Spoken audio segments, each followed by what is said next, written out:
Nandito na tayo sa dispensational examination of justification by faith from the Mosaic law to fallen grace.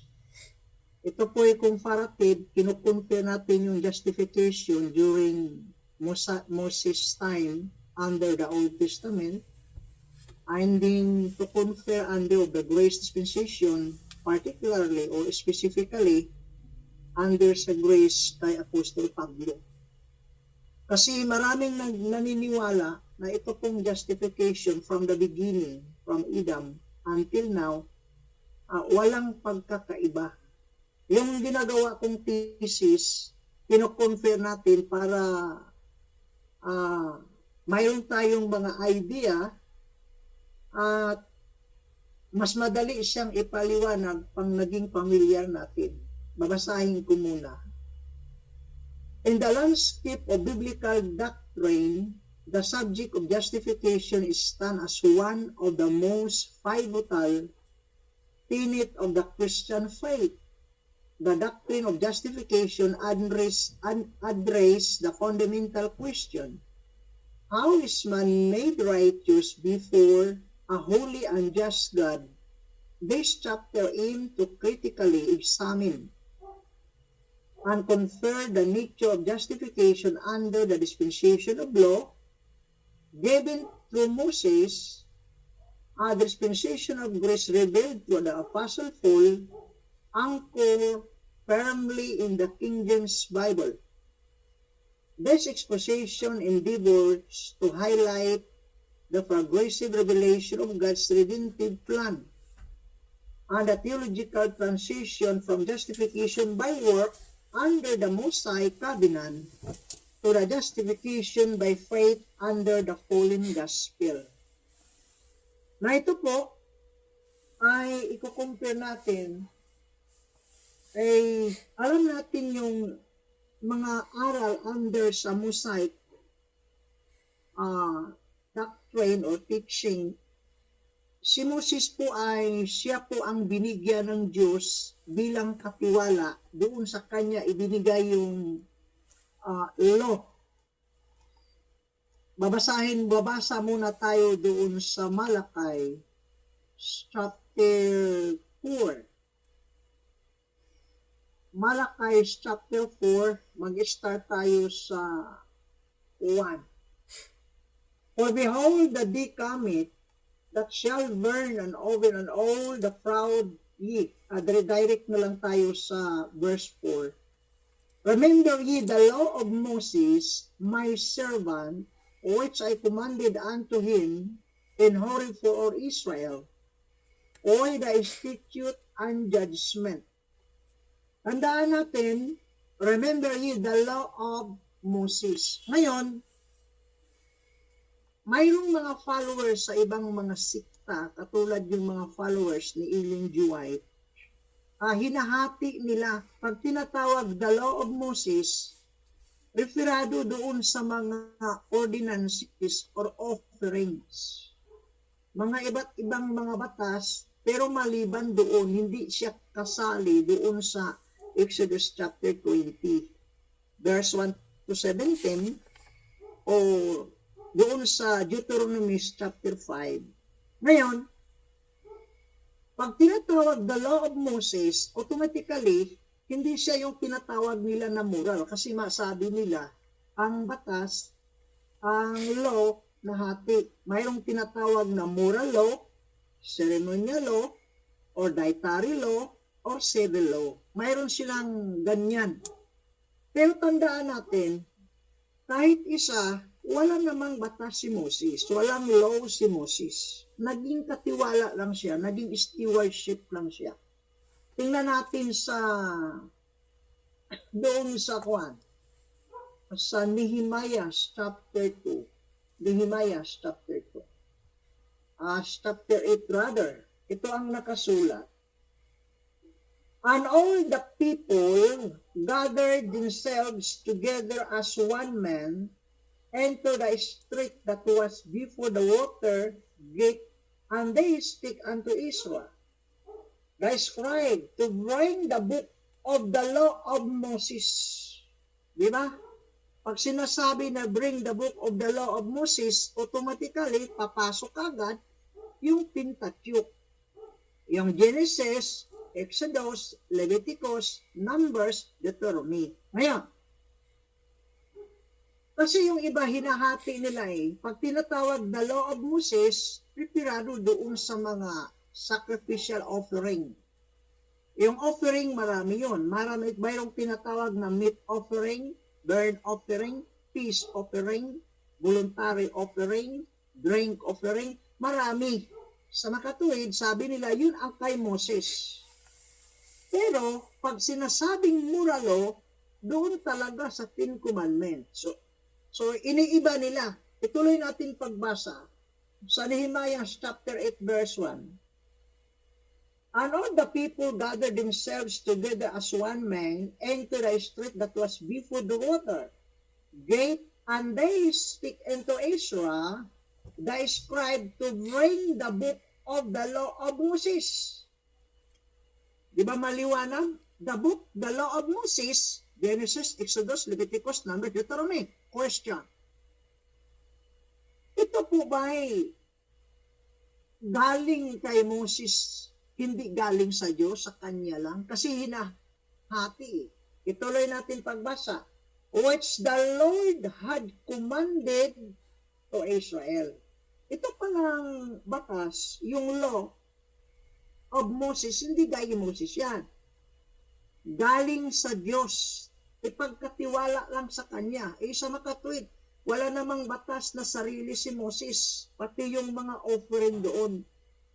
Meat offering, sa Diyos yan. Wave offering, sa Diyos yan.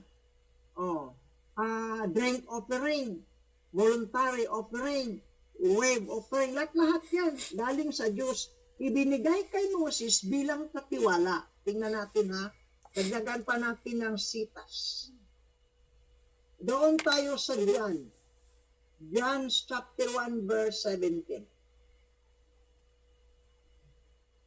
John chapter 1 verse 17. Ito ang nakasulat.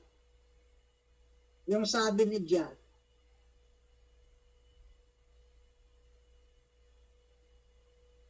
For the law was given by Moses. Yan sa makatuwid, may nagbigay. Si Moses ang tumatanggap, ibinigay sa kanya. Directly, ang Diyos mo'y nagbigay doon kay Moses. Katiwala lang si Moses. Wala naman siyang law. Yung mga offering dyan, yung mga sabat, kasi yung sabat, marami yun May sabat na weekly sabat, yearly sabat, mayroong 7 sabat, may sabat of the land. Marami. Pag sinasabing sabat, marami, hindi galing kay Moses yun. Galing sa Diyos. Ipinagkatiwala, verse 17. For the law was given by Moses. Sinong nagbigay? Forward tayo, chapter 7, verse 19. Diyan pa rin. Chapter 7, verse 19. Ito ang sabi ni Kristo. Did not Moses give you the law? And yet none of you keep it the law?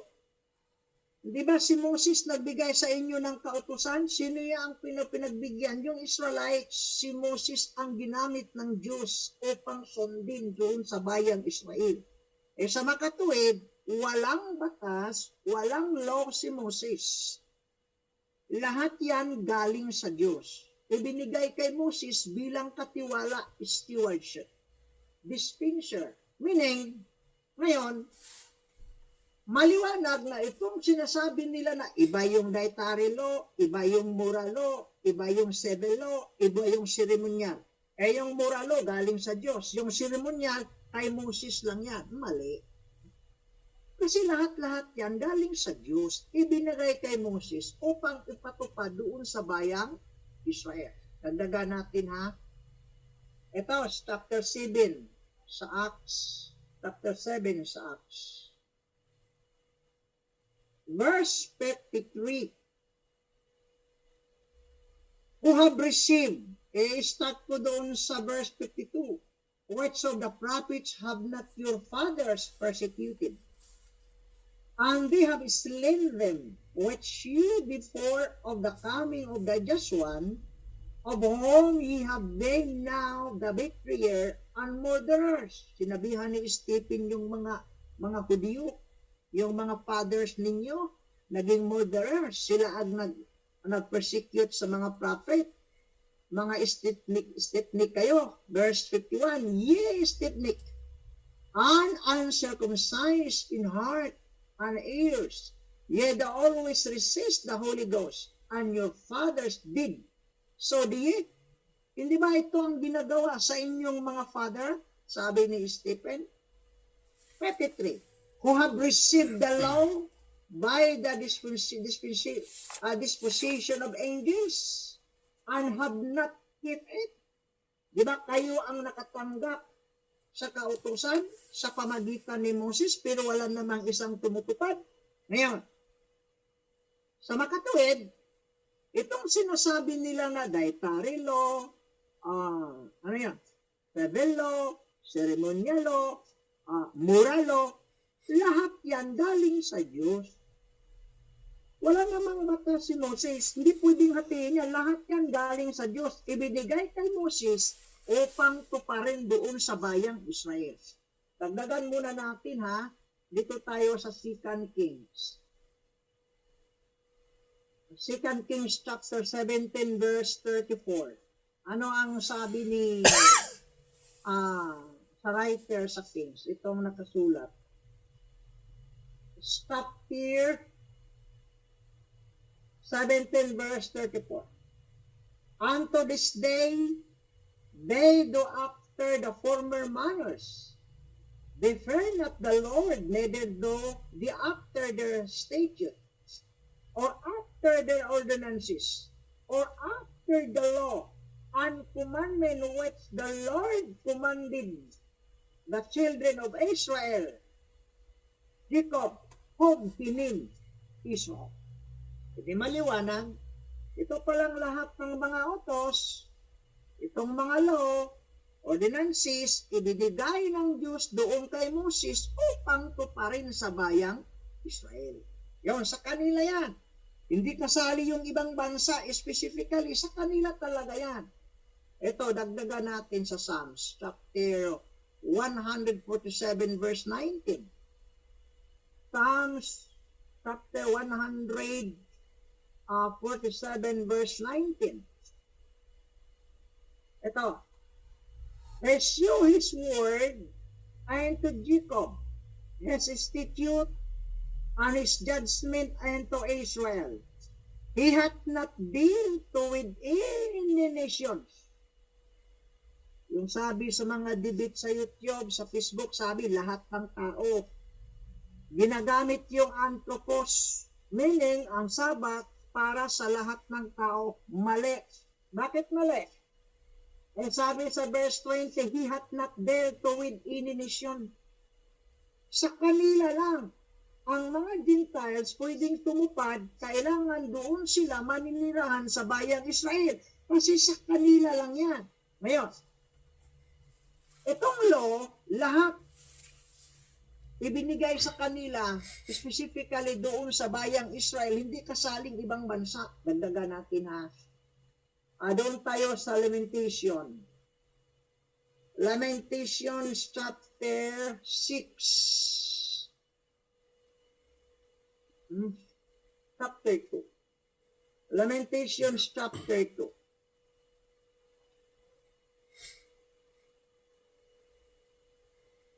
Verse 7. Verse 9. Ito.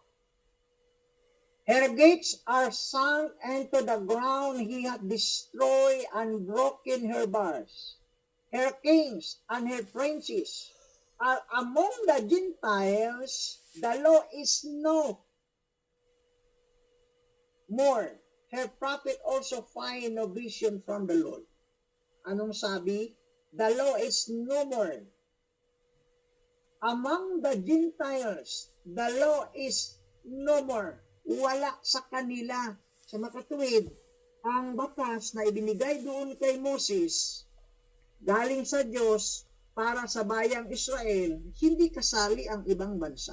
Ngayon, tatanungin natin, ano ba yung mga batas ng mga law? Marami. Unang-una, kung pupuntahan natin ang Leviticus chapter 26, Leviticus chapter 26, ito ang nakasulat.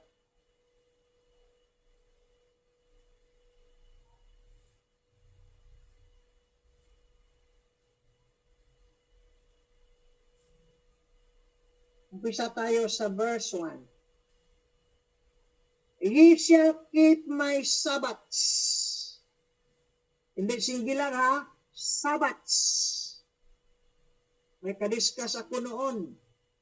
Sabi ko, kasi ginagamit niyang Ezekiel chapter 20, bakit plural Sabbaths? Kasi ang ginagamit mo doon sa Exodus, remember the Sabbath day, to keep it holy, singular. Pero bakit doon sa Ezekiel 20 verse 12, plural? Dito naman sa Leviticus chapter 26 verse 2, ye shall keep my Sabbaths and reverence my sanctuary. I am the Lord. If you walk in my statute and keep my commandments and do them,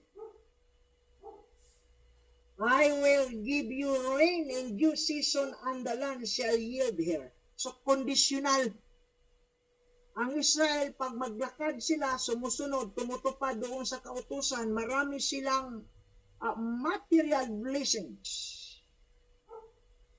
Pero, bantayan nila yung Sabbats, marami. Ano yung Sabbats? Ang Sabbath dito, backward tayo Counties chapter 25, ito, chapter 25, verse 3, 6 years. Umpisa tayo sa verse 2, speak unto the children of Israel, and say unto them, when ye come into the land which I give you, then shall the land keep a Sabbath unto the Lord. Singular. Ano itong klaseng Sabbath? Weekly.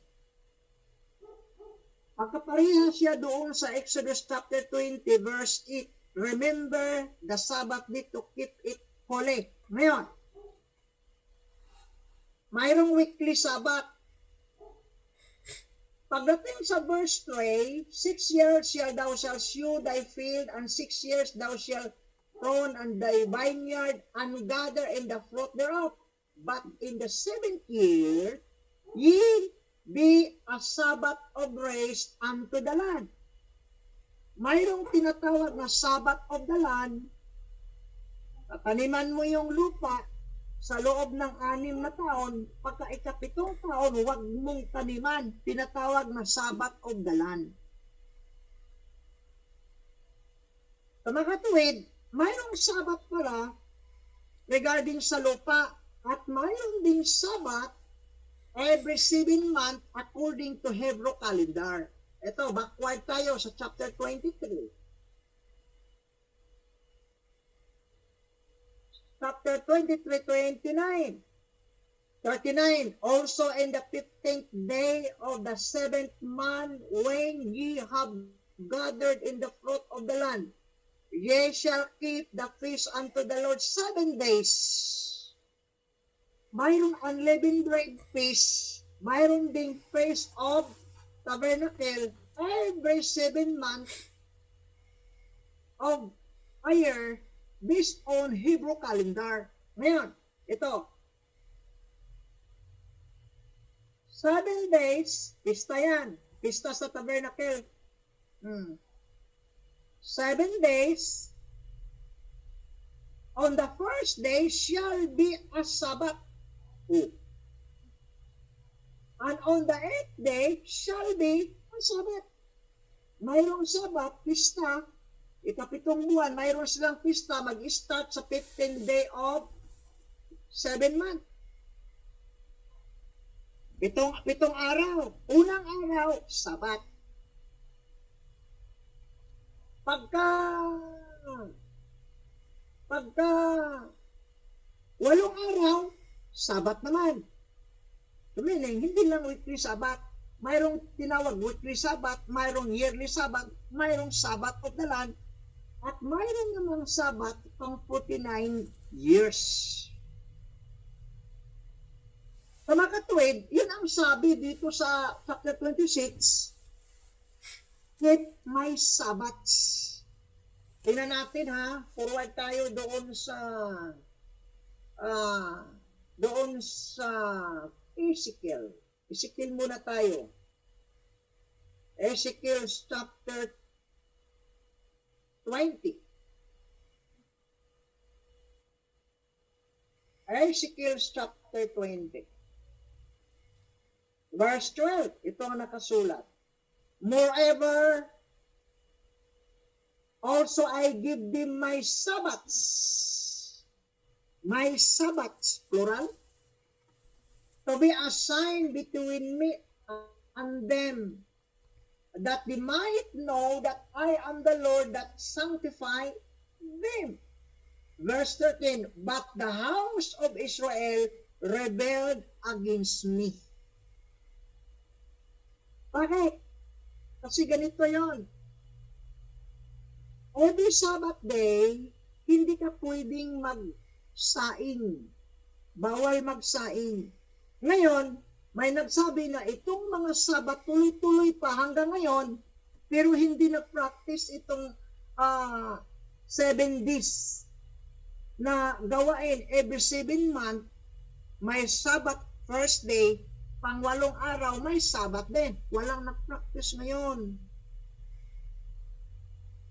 Mayroong sabi nila hanggang ngayon tuloy, pero wala na-practice. Tapos, yung weekly Sabat, bawal magparakit ng apoy.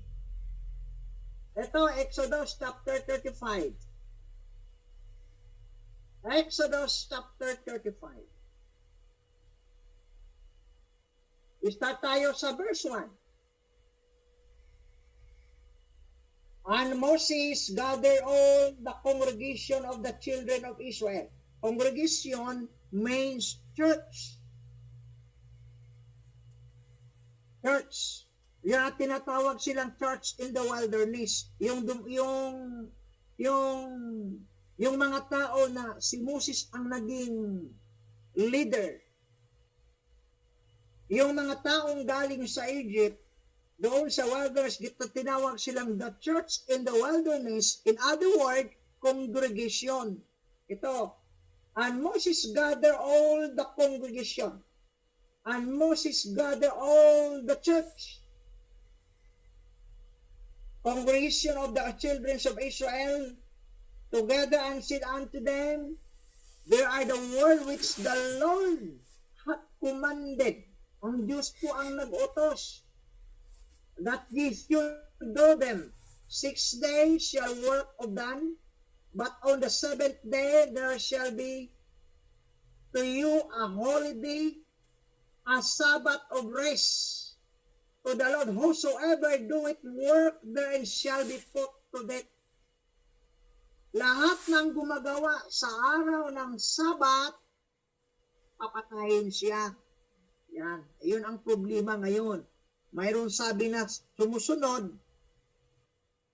pero ang dami namang hindi sumusunod, hindi naman pinapatay. Yan. Tuloy. Verse 3, ye shall kindle no fire through your habitation upon the Sabbath day. Hindi pwede magparikit ng apoy. Hindi pwedeng magsaing sa araw ng Sabat. Pag hindi sumusunod, may punishment. Balik tayo sa Leviticus chapter 26, verse 13. Leviticus chapter 26, verse 30. I am the Lord your God, which brought you forth out of the land of Egypt, that ye should not be their bondmen, and have broken the bond of your yoke, and made you go upright Verse 14, but if you will not hearken unto me, and will not do all this commandment. 15, and if ye shall despise my statute, or if your soul abhor my judgments, so that you will not do all my commandments, but that ye break my covenant, I also will do this unto you. I will even appoint over you terror, consumption, and burning heat, and shall consume the eyes, and cause sorrow heart, and ye shall sow your seed is vain, for your enemies shall eat. Verse 18, and if you will not yet for all this certain unto me, then I will punish you 7 times. Biro mo, pag nagkamali sila, isa lang, hindi sunod-sunod, 7 times ang punishment. 21, and if you walk contrary unto me, and will not hearken unto me, I will rain 7 times more plague upon you according to your sins.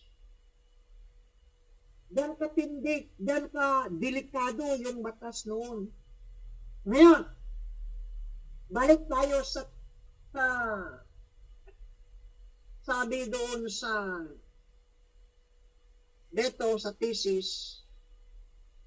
In the landscape of biblical doctrine, the subject of justification stands as one of the most pivotal tenet of the Christian faith. The doctrine of justification addresses the fundamental question, how is a man made righteous before a holy and just God? This chapter aims to critically examine and confer the nature of justification under the dispensation of the law given through Moses. Paano ba ang tao maging matuwid sa harapan ng Diyos during Moses' time, sa kanilang panahon? Ito, Romans chapter 2. Romans chapter 2.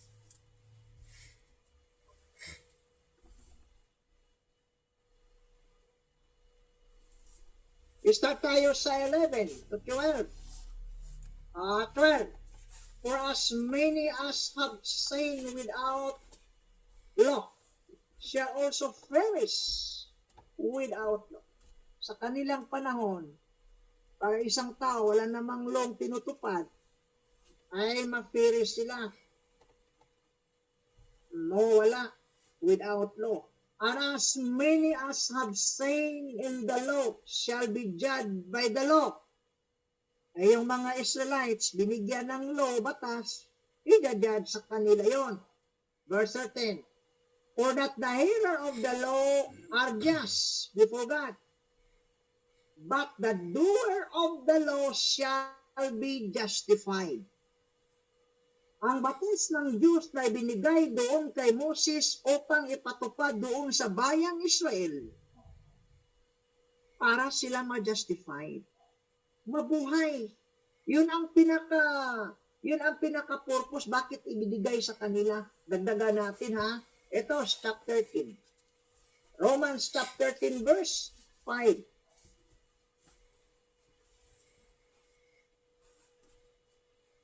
For Moses described the righteousness which is of the law.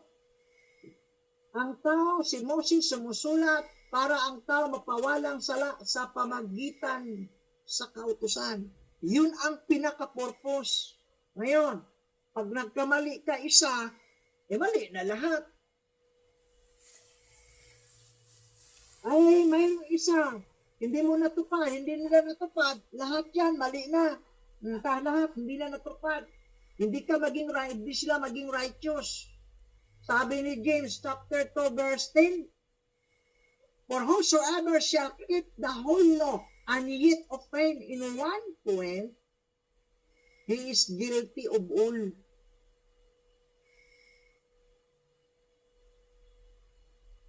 Maging curse sila. Pag isa hindi natupad, curse na kaagad. Yan. Katulad, noon, mayroon sila, pag nagkamali, kailangan silang mag-offer ng offering, burnt offering. Anong purpose? Doon sa Leviticus chapter, Leviticus, start ka sa chapter 4 hanggang 7, para yung kasalanan nila makacovered doon sa blood of the animals, tapos papatawad yung kasalanan. Ay yung writer sa Hebrews chapter, sabi niya doon sa chapter 9, start ka sa 19 hanggang 22, without shedding of the blood. What kind of blood is this? The blood of the animals. Yun ang ginagawa nung unang panahon. Without shedding of the blood, there is no remission of sins. So mapawalang sala ang mga tao noong unang panahon under sa Mosaic law. Kailangan tutuparin doon para sila maging righteous. Balikan natin. Chapter 10 verse, sa Romans chapter 10, verse 5. For Moses described it, the righteousness which is of the law, that the man which doeth those things shall live by them. Ngayon, pag susundin ngayon, under sa grace, walang tao kung doon ka umaasa. Di mo matutupad yan. Nahihirapan nga sila yung binigyan. Yung mga tao ngayon na sumusunod doon, sabi nila para maging justified, maging righteous sila, hindi nila matutupad. Bakit? Sa Sabat pa lang. Ilang klaseng Sabat? Marami. Weekly Sabbath, yearly Sabbath, Sabbath of the land, na mayroon pang Jubilee Sabbath, hindi matutupad yan. Hindi ka pwedeng magsaing ng apoy. Ngayon, ang daming nagsabi na nagtupad kami sa Sabbath, pero makikita mo sa bahay, nagsasaing. Hindi pwedeng magsaing. Yun ang batas ng unang panahon.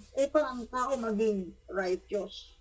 Mayroon na katupad noon, yung mga taong diehard, katulad nila ni Zacarias, ni Elizabeth, Luke chapter 1 verse 5 hanggang 6, there was in the days of Herod, the king of Judea, a certain priest named Zacarias, of the course of Abia, and his wife was of the daughter of Aaron. Her name was Elizabeth.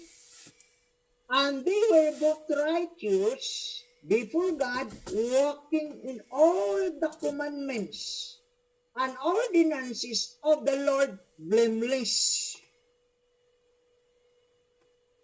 Yan. Pero ngayon, wala.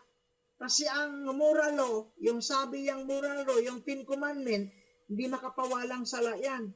Noong unang panahon, ang tao mapawalang sala doon sa blood of the animals. Ngayon, walang nag-o-offer sa blood of the animals.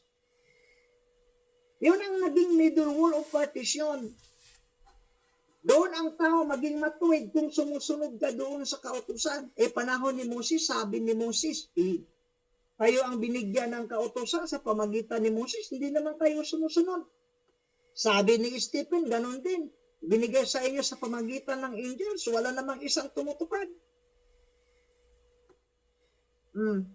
Ngayon, under grace, iba na. Sa under grace, ang tao kahit sundin yung mga kautusan doon sa lumang tipan, katulad yung sinusunod ni Moses, under grace, instead nga magkaroon ka ng relasyon doon sa Diyos, mahiwalay ka. Bakit? Tingnan mo yung Galatians chapter 5 verse 4. Galatians chapter 5 verse 4, under grace na ito, kino-compare natin. Dito na tayo kay Pablo. Sabi ni Apostol Pablo, Galatians chapter 5 verse 4,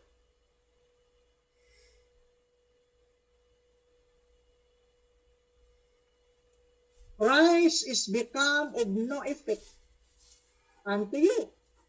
Whosoever of you are justified by the law, ye are fallen from grace. Ayan, yun ang delikado. Yung mga taong gustong maging matuwid, mapawalang sala sa pamagitan ng batas na ibinigay ng Diyos doon kay Moses, doon umaasa, ay naniniwala siyang magkakaroon ng relasyon. Sabi ng Biblia,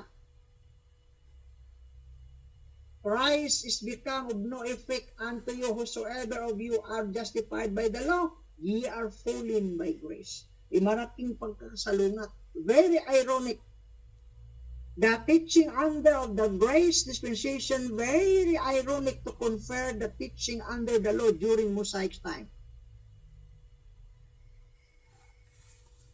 Yung mga tao ngayon na doon pa umaasa, instead na maging malapit sila doon sa Panginoon, nahiwalay ka agad. Bakit? For Christ become of no effect. Christ is become of no effect unto you, whosoever of you are justified by the law, ye are fallen by grace. Kung basahin natin ang Acts, mag-umpisa tayo sa chapter 13 hanggang 28. Maraming mga lugar na pinuntahan ni Apostol Pablo, particularly pumasok doon sa mga synagogues. Umaasa pa rin doon sa batas. Sinabihan ni Pablo, wala na yan. Hindi na makapagpawalang sala. Kasi under grace na tayo, hindi naniniwala. Doon pa rin umaasa. Sa yung sumulat si Pablo doon sa Galatia, Christ is become of no effect unto you, whosoever of you justified by the law, ye are fallen from grace. Yung mga tao ngayon na umaasa pa rin doon, instead sila na maging matuwid, mapawalang sala, nahiwalay na. Bakit? Ito, backward tayo kaunti. Sa chapter 3, start tayo sa verse 10. Ano ba yung pinakarason? Bakit naging na-fallen sila? Galatians chapter 5 verse 4, nahiwalay.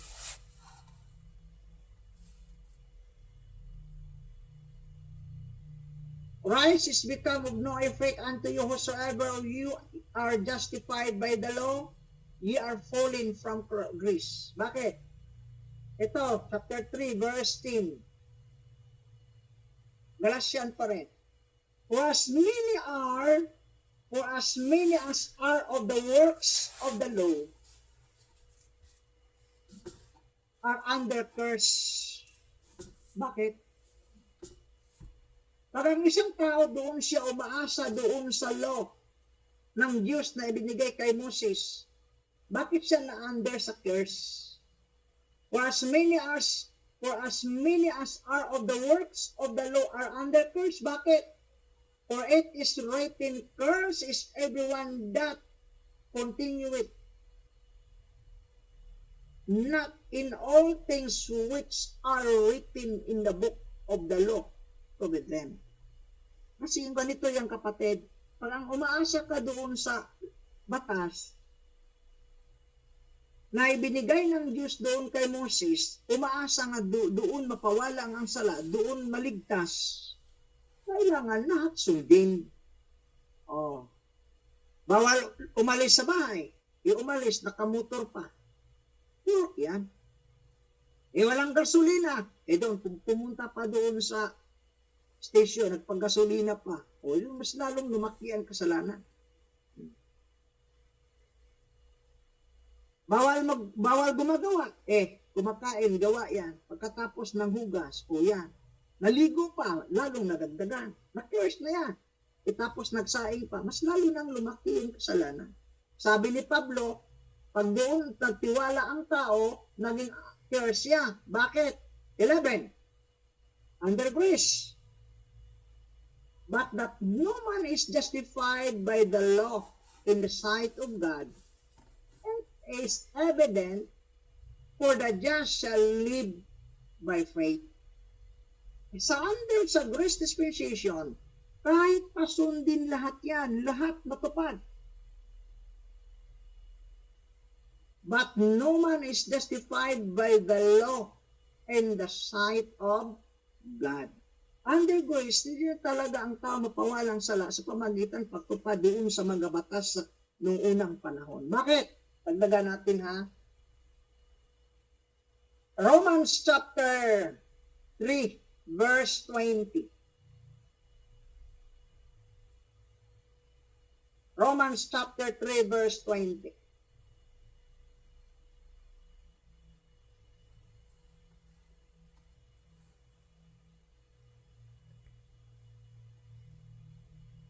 Therefore, by the deeds of the law, there shall no flesh be justified in the sight. For by the law is the knowledge of sin. Sabi niya Apostol Pablo, walang ma-justified sa pamagitan sa pagtupad sa law sa ating panahon ngayon. Habang tumutupad, bibilangan ka. Bibilangan anong mali mo, saan ka nagkamali. Backward tayo sa verse 19. Now we know that what things soever the law said, kahit anong sinasabi doon sa law, it said to them who are under the law. Kahit anong sinasabi doon sa batas, sinabi doon sa nailalim. Sabi ni Paul, we are not under the law, but under grace. Ang tao, kahit sabihan mong under grace tayo, bumalik doon sa dati. Yan. Ito, sa verse 26, to declare I see at this time. Saan naka-refer?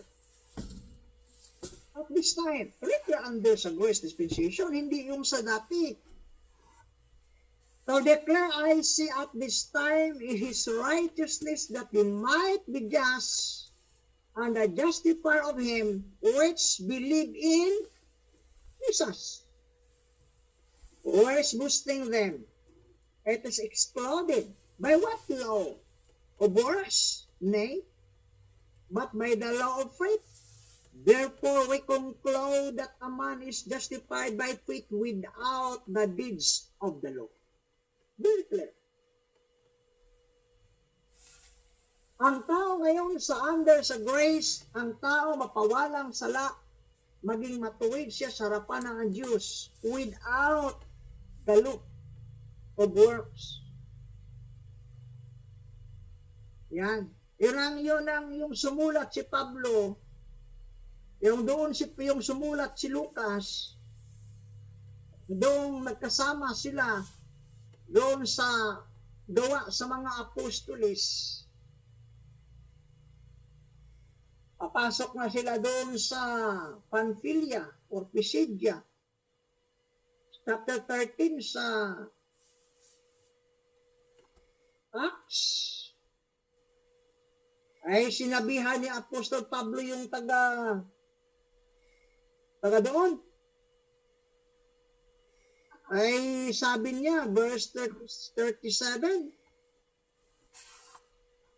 but he, referado kay Christ, whom God raised again, so no corruption. Be it known unto you, therefore, men and brethren, that through this man is preached unto you the forgiveness of sin, and by him all that believe. Kahit sinong maniniwala doon sa Kanya, kay Christ, are justified from all things from which ye could not be justified by the law of Moses. Maliwanag talaga under sa grace dispensation. Ang isang tao pag nananalig doon kay Kristo na binuhay maguli ng Diyos galing sa mga patay. And by him all that believe are justified from all things from which he could not be justified by the law of Moses. So compare, justification under grace, magkaiba doon sa panahon ni Moses kasi kasali yung works doon, kasali yung batas. Pero under sa grace, hindi kasali. Nakapokus doon sa kamatayan sa ating Panginoong Jesucristo. Yun ang diferensya, pagkakaiba. Dagdagan natin ha, bakit ang mga Israel hindi nila na-obtain ang kaligtasan? Ito, chapter 3, verse 27. Chapter 9 sa Romans. Romans chapter 9, verse 30. What shall we say then? Sabi ni Apostol Pablo, anong ikasabi natin sa kanila? Yung mga Israelites, that the Gentiles, which follow not after the righteousness, have attained to righteousness, even the righteousness which is of faith. Contrast, 31, but Israel, which follow after the law of righteousness, hath not to attain to the law of righteousness. 32, wherefore, because they sought it not by faith, but as it were by the works of the law. Anong nangyari sa mga Israelites? Hindi nila na-obtain yung righteousness kasi doon sila naniniwala, umaasa doon sa mga Sabbaths, doon sa mga offerings, doon sa mga batas na ibinigay ng Diyos doon kay Moses. Paano sa kanila doon sila umaasa pa upang ma-attain nila ang katuwiran, justification? Hindi nila na-obtain. Bakit? Sabi ni Paul, kasi hindi sila umaasa doon sa paniniwala. Pero ang mga Gentiles, what shall we say then? That the Gentile which follow not after the righteousness have attained to righteousness, even the righteousness which is of faith. But Israel which follow after the law of righteousness hath not to attain to the law of righteousness. Wherefore, because they sought it not by faith, but as were by the works of the law. Maliwanag na under sa grace dispensation, hindi kasali yung mga batas doon sa lubang tipan. At ang ginawa ni Kristo, kasi siya ang naging middle wall of partition, inalis niya. Ipinako doon sa cross. Inalis. Pero ang mga tao ngayon, kahit alam nilang wala na, tuloy pa rin. Tuloy pa rin. Ito, chapter 2, Ephesians, start tayo sa verse 11. Wherefore, remember that ye, being in time past Gentiles in the flesh, who are called uncircumcision, by what? By that which is called the circumcision in the flesh made by hands. That at the time ye were without Christ, being aliens from the commonwealth of Israel, and stranger from the covenant of promise, having no hope, and without God in the world. But now, under grace. But now, in Christ Jesus, ye who sometimes were far off, are made nigh by the blood of Christ. Nailapit tayo. Paano tayo nailapit? Verse 14. For he is our peace, who hath made both one and hath broken down the middle wall of partition between us. Broken down, having abolished in his place the enmity, even the law of commandments contained in ordinances, or to make in himself to train one human to making peace.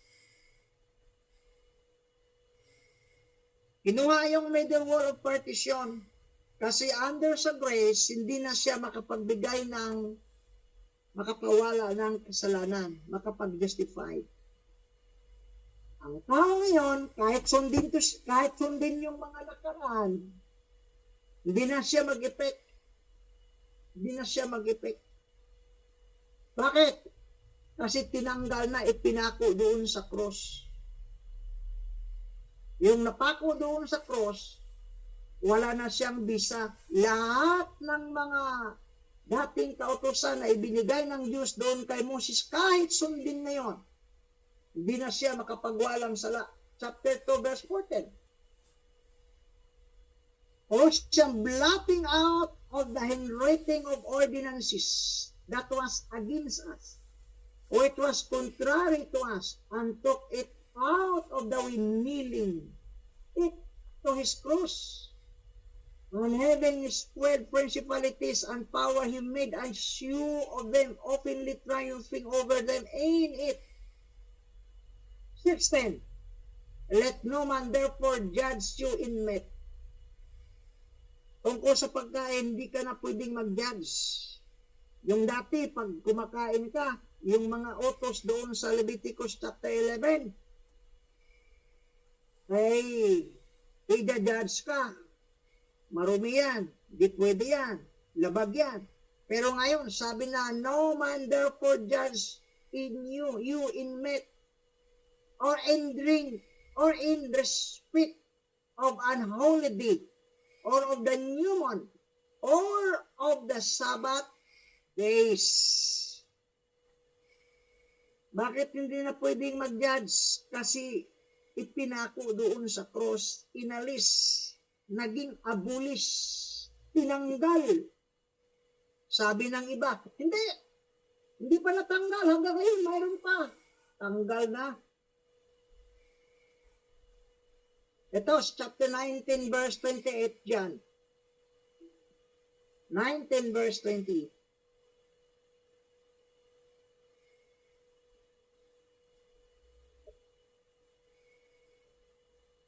After this, Jesus, knowing that all things were now accomplished.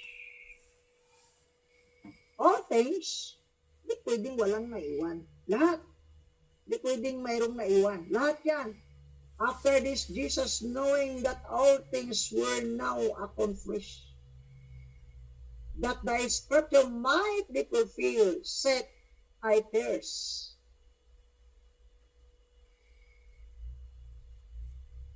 And then verse 30.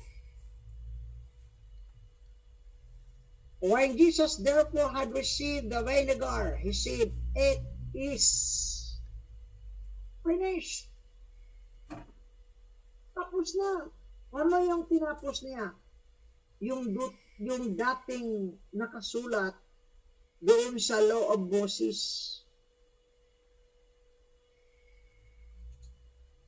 Hebrews chapter 10. Verse 9. Then said he, Lo, I come to do thy will, O God. He take it away, the first, that he may establish the second. Chapter 8. Chapter 8. Verse 7. For if that first covenant had been faultless, then should no place have been sought for the second. Chapter 13. Verse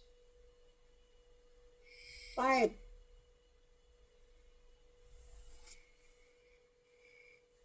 Wherefore did he come into the world, he said, sacrifice and offering thou wouldest not, but a body hast thou prepared me. In burnt offering and sacrifice for sin thou hast no pleasure. Then said I, Lo, I come in the volume of the book. It is written of me to do thy will, O God.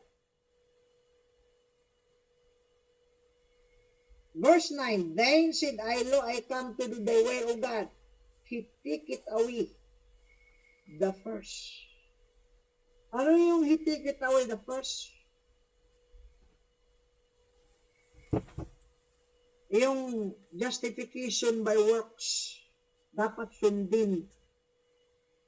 Yung batas na ibinigay ng Diyos doon kay Moses upang tuparin sa bayang Israel.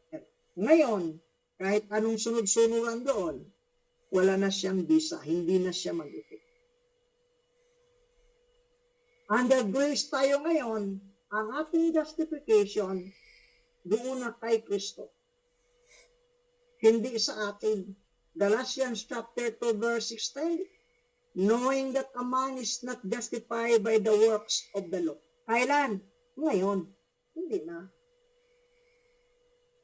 Knowing that a man is not justified by the work of the law, but by the faith of Jesus Christ, even we have believed in Jesus Christ that we might be justified by faith and of Christ, and not by the works of the law. For the works of the law shall no praise be justified. Kahit anong sunod-sunuran ngayon, doon sa mga batas na nakasulat doon sa 5 books of Moses, kahit pato pa rin lahat, wala ng taong mag-justify doon. Bakit? Tuloy tayo sa verse 21. I do not frustrate the grace of God, for if righteousness come by the law, then Christ is dead in vain.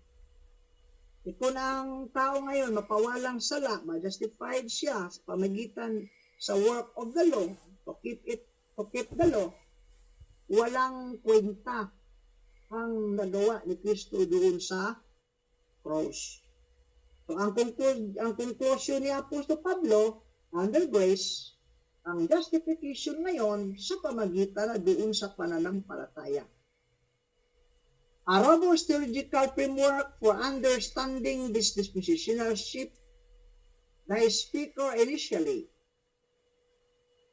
delineate the dispensation of the law, identifying Moses as the steward of the administrator of God's commandments to the nation of Israel according to Deuteronomy chapter 6 verse 1 to 2. Moses was commanded to teach Israel the statutes and judgments that they might fear the Lord God, to keep all his statutes and his commandments.